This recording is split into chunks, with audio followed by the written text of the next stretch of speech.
Ղարաբաղից տեղահանված մեր Ղարաբաղից տեղահանված անձանց Ղարաբաղից տեղահանվածների հետ կապված Ղարաբաղից տեղահանված մեր Ղարաբաղից տեղահանված մեր քաղաքացի Ղարաբաղից տեղահանվածների որ պատշաճ Երեք կառավարության հերթական նիստն էր, որտեղ ավելի քան 15 րոպե վարչապետը, աշխատանքի եւ սոցիալական հարցերի նախարարը եւ վարչապետի աշխատակազմի ղեկավարը քննարկում էին արցախցի ընտանիքներին կացարանով ապահովելու համար վարձակալության վարձավճարի մասնակի հատուցման սոցիալական աջակցության ծրագիրը, ինչպես նախագծում, այնպես էլ ողջ քննարկման ժամանակ չի հնչում բռնի տեղահանված ձևակերպումը։ Փաշինյանը, Թորոսյանը եւ Հարությունյանը գործածում էին միայն տեղահանված արտահայտությունը, այնինչ շաբաթներ առաջ պատկերը այլ էր։ Լեռնային Ղարաբաղից բռնի տեղահանված մեր հայրենակիցները Ինչու են Փաշինյանը եւ կառավարության անդամները դադարել իրերն իրենց անունով կոչել։ Ֆակտոր TV-ի հարցին նախարար Թորոսյանը խուսափողական պատասխան տվեց։ Ասում են, որ մեր հայրենակիցներին աջակցելն է կարևոր եւ ոչ թե ինչ-որ։ Բայց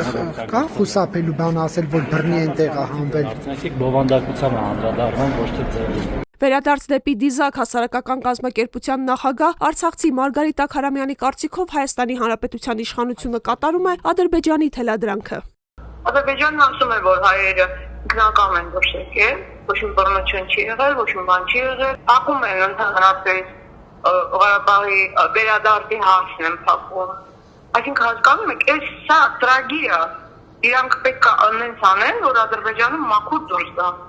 Իրանք հիմա մաքրում են Ադրբեջանի դեմքը։ Ադրբեջանցի պաշտոնյաների կողմից մեկ անգամ չէ, որ պնդումներ են հնչել, թե իբր հայ բնակչությունը սեփական կամքով է որոշել հեռանալ Լեռնային Ղարաբաղից եւ տեղի ունեցածը բռնի տեղահանություն չէ։ Էթնիկ զտումների մասին պնդումները վերաինտեգրման գործընթացը խաթարելու նպատակով են արվում։ Ամիսներ առաջ ասել էր Ադրբեջանի արտաքին գործերի նախարար Ջեյհուն Բայրամովը։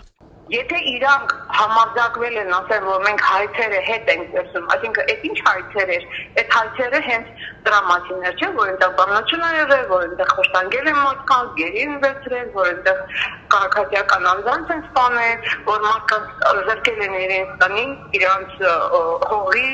դրա մասին էր, չէ՞, այդ հայցերը։ Հիմա եթե մարդը ասում է, ես այդ հայցերը հետ եմ վերցնում, դա նշանակում է, որ ինքը Ադրբեջանը իրան պարտադրում է, որ գնա վերցրու, որ մենք մեղավոր չենք, ընդհանրապես ոչ մի բան չի եղել։ Իրավապաշտպան Էդգար Խաչատրյանը նաև ընդգծում է, նման կարևոր բառի, այսպես ասած, զեղչումը խնդրահարույց է նաև մարդու իրավունքների տեսանկյունից։ Լուրջ խնդիրներ է ավերելու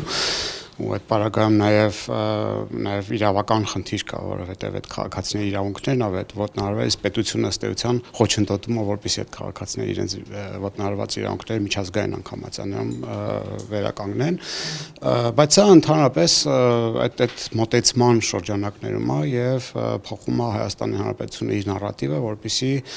ավելի դյուրին, ավելի հեշտ դարձնի այսպես կոչված խաղաղության այդ գործընթացը։ Խաղաղության նախաստորագրված համաձայնագրում հատուկ հոդված կա միմյանց դեմ միջազգային ատյաններում ներկայացված հայցերից հետկանչման մասին։ Քաղաքասարակության ներկայացուցիչները եւ իրավապաշտպանները դրա հետ կապված ռիսկերի մասին ահազանգում են արդեն տևական ժամանակ։ Այժմ նոր մտահոգություններ են ծագում։ Շատ դեպքերում այդ միջազգային ատյանները նաև ենթադրում են պետության կողմից տեղեկատվություն եւ եթե պետությունը ըստ էության չարձագանքի համապատասխան ձևով այդ դեպքում իրոք սահմանափակվում է այդ քաղաքացիների իրավունքը կամ իրենց ոտնահարված իրավունքը վերականգնելու հնարավորությունը։ Դա ոնց որ նվազեցնում Ադրբեջանի պատասխանատվությունը եւ հնարավորություն է տալիս նաեւ այս աշխարհաքաղաքական խաղերում շատ ավելի իր համար լավ դիրքերից հանդես գալու։ Փաշինյանն ու կառավարության մյուս անդամներն արդյոք այս խոսույթը հետևողականորեն կշարունակեն, պարզ կդառնա արդեն հաջորդ տարի, դեկտեմբերի 25-ի նիստը այս տարվա վերջինն էր։